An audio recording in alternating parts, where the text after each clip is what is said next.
TDP యువనేత మంత్రి లోకేష్ గత కొంతకాలంగా చెబుతున్న రెడ్ బుక్లోని కీలక పేజీ ఓపెన్ అయిందా? వైసీపీలో కొత్త గుబులు మొదలైందా?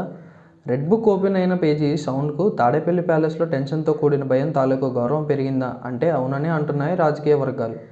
వైసీపీ సీనియర్ నేత మాజీ ఎమ్మెల్యే వల్లభనేని వంశీని పోలీసులు అరెస్ట్ చేశారు. గన్నవరం టీడీపీ ఆఫీసు ఉద్యోగి సత్యవర్ధన్ను బెదిరించి కేసు విత్డ్రా చేసుకునేలా చేయడంతో పాటు ఆయన్ని కిడ్నాప్ చేశారనే అభియోగాలతో పోలీసులు వంశీని అదుపులోకి తీసుకున్నారు.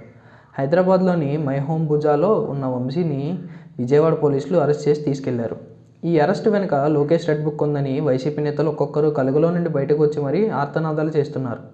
ఇది రెడ్ బుక్ రాజ్యాంగం అని స్పీచ్లు దంచుతున్నారు. వారిలో లోకేష్ యోగనం సందర్భంలో చెప్పిన రెడ్ బుక్ పని ఇప్పుడు మొదలైందని వ్యాఖ్యానిస్తున్నారు వైసీపీ నేతలు. వల్లభనేని వంశీని అరెస్ట్ చేయడంతో పాటు వైసీపీలోని కొంతమంది నేతలు ఉలిక్కిపడ్డారు. 2019 నుండి 24 మధ్య టీడీపీ అధినేత, నేటి ముఖ్యమంత్రి, నాటి ప్రతిపక్ష నేత చంద్రబాబు నాయుడు, ఆయన కుటుంబంపై బూతులతో విరుచుకుపడ్డారు వైసీపీ నేతలు కొందరు. ఈ నేతలందరికీ నాడు యువనేత లోకేష్ వార్నింగ్ ఇచ్చారు. టీడీపీ అధికారంలోకి వచ్చిన తర్వాత అంతకు అంతా అనుభవిస్తారని, వారిపై కేసులు తప్పవని, తప్పు చేసిన వైసీపీ నేతలను వాత తప్పదని హెచ్చరికలు జారీ చేశారు. నాడు అధికారంలో ఉండగా అరాచకంగా ప్రవర్తించిన, రూల్స్ రెగ్యులేషన్స్ తంగులో తొక్కిన అధికారులు, నేతల కోసం తాను రెడ్ బుక్ ఓపెన్ చేస్తున్నానని, వారి పేర్లు అందులో నోట్ చేసుకుంటానని హెచ్చరించారు. ఈ లిస్టులో తాజాగా వల్లభనేని వంశీ పేరు ఉందని, కాస్త లేట్ అయినా లేటెస్ట్గా అరెస్ట్ అయ్యారని రాజకీయ వర్గాల్లో చర్చ సాగుతోంది. త్వరలోనే మరికొంతమంది ఇదే బాటలో అరెస్టులు కాక తప్పదని భావిస్తున్నారు వైసీపీ నేతలు. ఇది రెడ్ బుక్ రాజ్యాంగం కాదని, కేవలం చట్టబద్ధమైన పాలన అని చెబుతున్నారని టీడీపీ నేతలు. అధికారంలో ఉన్న 5 ఏళ్లు అర్ధరాత్రి అపరాత్రి అని లేకుండా బుల్డోజర్లు పోలీసులతో గోడలు దూకి మరీ ఇళ్లలోకి ఎంటర్ అయిన పోలీసులను చూశాము. కానీ నేడు సీన్ మారిపోయిందని గుర్తు చేస్తున్నారు. పట్టపగలు ఉదయం సమయంలో పోలీసులు వల్లభనేని వంశీ ఉన్న ఇంట్లోకి వెళ్ళి అరెస్ట్ వారెంట్ చూపి జీపు ఎక్కించారు. రెడ్ బుక్ రాజ్యాంగం అయితే కథ వేరేలా ఉండేదని, ఇది చట్టబద్ధంగా వల్లభనేని వంశీ చేసిన తప్పుల కారణంగానే అరెస్ట్ చేశారని వ్యాఖ్యానిస్తున్నారు టీడీపీ నేతలు. ఏది ఏమైనా ఏపీలో కీలక పరిణామాలు చోటు చేసుకుంటున్నాయి. వల్లభనేని అరెస్టుతో జగన్ టీంలో కలవరం మొదలైంది.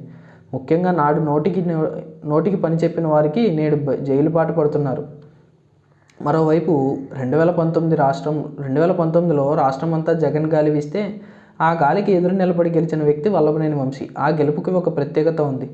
గన్నవరంలో 1999, 2009లో 2 సార్లు ఎమ్మెల్యేగా గెలిచిన బాలవర్ధన్ రావు 2014లో గన్నవరంలో వైసీపీ తరపున పోటీ చేసి ఓడిన దుట్టా రామచంద్రరావు, కొత్తగా వైసీపీలో చేరి అతి తక్కువ కాలంలో మాస్ ఫాలోయింగ్ పెంచుకున్న యార్లగడ్డ వెంకట్రావు, ఈ ముగ్గురు వైసీపీ వైపు నిలబడగా వంశీ ఒక్కడే టీడీపీ వైపు నిలబడి అప్పుడు రాష్ట్ర వ్యాప్తంగా నిలిచిన జగన్ గాలిని సైతం ఎదిరించి ఎమ్మెల్యేగా గెలిచాడు. టీడీపీలో గెలిచిన తర్వాత నియోజకవర్గంలో పట్టు కోసమే, ఆస్తుల రక్షణ కోసమో, ఇక టీడీపీని భవిష్యత్తు లేదని నమ్మకంతోనూ, తన మిత్రుడు కొడాలి నాని సూచనల ప్రకారమో కానీ 2019లో భారీ మెజారిటీతో అధికారంలోకి వచ్చిన వైసీపీ పార్టీలోకి జంప్ చేశాడు వంశీ. వంశీ కమ్మ కులానికి చెందిన నాయకుడు అవ్వడం వలన జగన్కి అతని మీద నమ్మకం లేదు. అతని చేరికపై ఇష్టం కూడా లేదు. కేవలం చంద్రబాబు గారికి ప్రతిపక్ష నేత హోదా లేకుండా చేయాలనే ప్లాన్లో భాగంగా వంశీని వైసీపీలోకి చేర్చుకున్నాడు. అప్పటికే పార్టీలో ప్రభుత్వం కమ్మవారికి ఎటువంటి పనులు జరగడానికి వీల్లేదని జగన్ అంతర్గత నిర్ణయం తీసుకున్న కారణంగా వైసీపీలో చేరిన వల్లభనేని వంశీకి చాలా కాలం పాటు జగన్ ప్రాపకం దొరకలేదు. జగన్ ప్రాపకం కోసం అప్పట్లో వంశీ చాలా ప్రయత్నాలు చేశాడు. అందులో భాగంగా జగన్ను ఎప్పుడైనా కలవగలిగే విజయసాయిరెడ్డి అనుచరుడు గుర్రంపాటి దేవేందర్ రెడ్డికి దగ్గర అవ్వడానికి ప్రయత్నం చేశాడు. గుర్రంపాటి దేవేందర్ రెడ్డిని కలవడం కోసం వంశీ అనుచరుల్లో ఒకరైన వ్యక్తి అప్పట్లో కొన్నిసార్లు నాకు ఫోన్ చేసిన విషయం ఈ సందర్భంగా గుర్తు చేస్తున్నాను.